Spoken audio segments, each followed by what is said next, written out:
The Seven Moons of Mali Almeida, it's a difficult book to summarize in a few sentences, but I'll try. I would say the basic premise is dead war photographer has 7 days in which to solve their own murder. In the first chapter, he finds himself dead and he has to navigate this afterlife, and he has 7 moons or 7 days in which to find out who killed him. He's also got a box of photographs under his bed that he wants the world to see. And he also has to make sense of his life and how he treated the people who loved him, which is not very well. He's a gambler.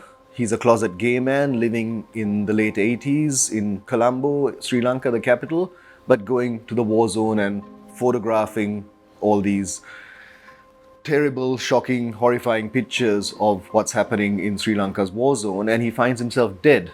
I don't know if you'll end up liking him, but maybe you understand him, and through him you understand all the terrible things that Sri Lankans did to each other. I just want to write a detective story, a ghost story. The only difference is the corpse is the detective solving their own murder, and that's really where I started with. But of course, I had to get into the historical details when I was writing about 89, and so yeah, it ended up becoming a historical political novel, but that wasn't the intention. I just wanted to write a entertaining book that anyone in the world, whether they knew about Sri Lanka or not, could enjoy.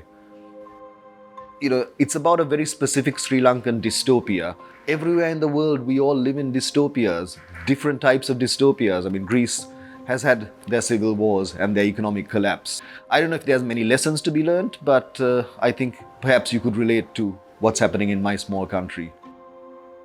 No, it's pretty crazy. It's pretty outrageous because most writers, and myself included, we're writing in obscurity, we're writing in anonymity, sitting in our small countries, writing about our forgotten wars. And, you know, I've been writing for the last 15 years and I had to work a day job in advertising, which I still sort of do.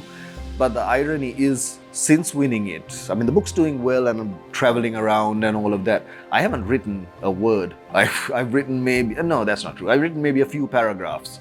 If I hadn't won a prize, I probably would be well into a third novel by now. So yeah, it's tremendous and I'm enjoying it. But I'm waiting for the circus to end so I can go back to writing because I've got another story that I'm eager to tell.